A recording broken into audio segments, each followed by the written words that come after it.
Welcome to another episode of Tips for a Balanced Business Owner Life.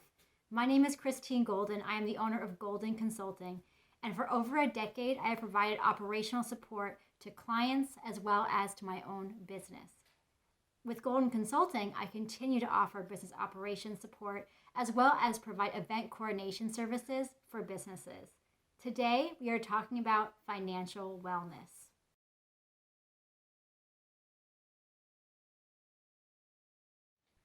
Now, no conversation about financial wellness can begin without a huge disclaimer.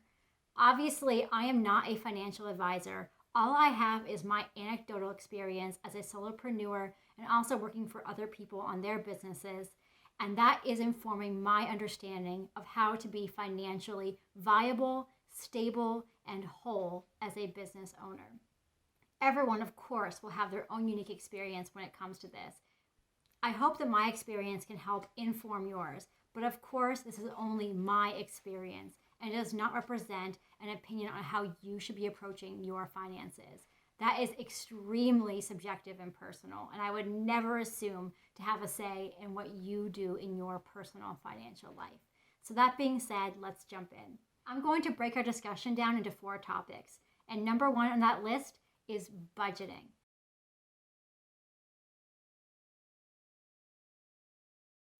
As a solopreneur and as a business owner, it's actually really hard to figure out what your budget is. At least personally for me, my income varies greatly from month to month, depending on what clients I have, what my project load is, and if I'm taking a vacation.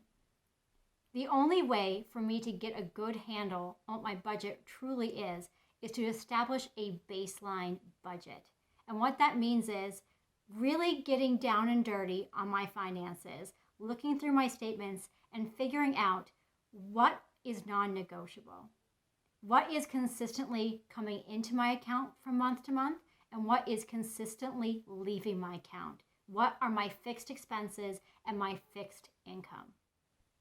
I use an Excel spreadsheet to keep track of this, but you could certainly use any accounting software. It's whatever works for you and that you can consistently maintain and keep track of. In my spreadsheet, I have my fixed income and my fixed expenses, and then I also build columns around that to identify things that will fluctuate from month to month. So I keep an eye on my finances on a month-to-month basis. That way I can look at my sheet every month and know what am I going to have left over at the end of the month if everything goes absolutely according to plan. And I can also add in the variables that I can expect to change over the course of the month so that I have a good grasp on what money I'm really working with. So what goes into my budget? Well, first off, I keep my business life separate from my personal life. That is both with different accounts and also in my budget spreadsheet. So for my business income, that is income received from my clients. For my business expenses, most often that's subscriptions. So like Canva, Google Calendar, Zoom, or if I'm paying for extra storage space with Dropbox, things like that. Of course, there are going to be variables and expenses that come up that I'm not expecting, but I can just throw those into my spreadsheet from month to month. On the personal side, most of my income comes from my rental properties, but that could also come from a side hustle. This could be considered a second business expense. It really is however you think about it and however it works in your life. In terms of expenses, mine are pretty much like everybody else's. Mortgage, taxes, utilities. Unexpected expenses can be like medical bills or a quarterly tax bill, which I, of course, put into my spreadsheet on a month-by-month case. Something I build right into my budget as a non-negotiable is investing in my future. For me, that is a Roth IRA as well as an additional account once I have filled up the maximum that I can put into my Roth IRA. That could be very different for you, but as long as I am consistently investing and putting money aside, I know that I'm providing for my future and can feel confident that I am providing for retirement or for emergencies. I also budget in fun money. A huge mistake I made when I first started budgeting was counting every penny, but then feeling guilty when I spent it on something that I just wanted to for fun that was not a necessity. but no more. My solution to that is I set a preferred amount that I spend on things like shopping, takeout, dining out, travel, and I make sure I stay within those limits. Assigning those amounts means that I have freedom to spend that money on the things that I really enjoy without feeling guilty about it. This is a very important part of my budget. The great thing about having all of my fixed expenses in one place means I can regularly assess them and see where they can be brought down or some taken out entirely. It's important that this is a living, breathing document, something you look at regularly. I look at it at least weekly and really keep track of. The second thing I do for my financial future is to keep a handle on my net worth.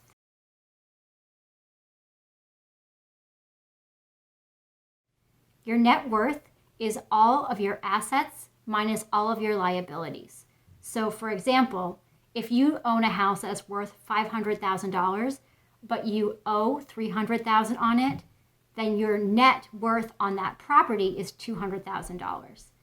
This can be a scary exercise to do because many people actually have a negative net worth, but there is nothing wrong with that, and knowledge in this case truly is power. Knowing your net worth allows you to make better financial decisions like purchasing other property, selling property, purchasing a car. Any major life decision can be informed by really having a handle on your net worth, which of course means having a handle on your assets and your liabilities. And speaking of assets, let's talk about protecting them.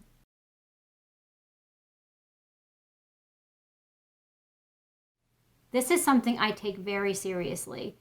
Ever since I started my business, I made sure that I had as much insurance as I could possibly need to protect myself. I have disability insurance. I have life insurance, which is also an investment vehicle for me. I also have home insurance, condo insurance, and vehicle insurance. And for all of these policies, I make sure that they are the best product that I can afford. If COVID has taught us one thing, it's that we never know what is around the corner. I feel very well protected and stable with my policies. Finally, the fourth thing I do to provide for my own financial future is to diversify my income whenever possible.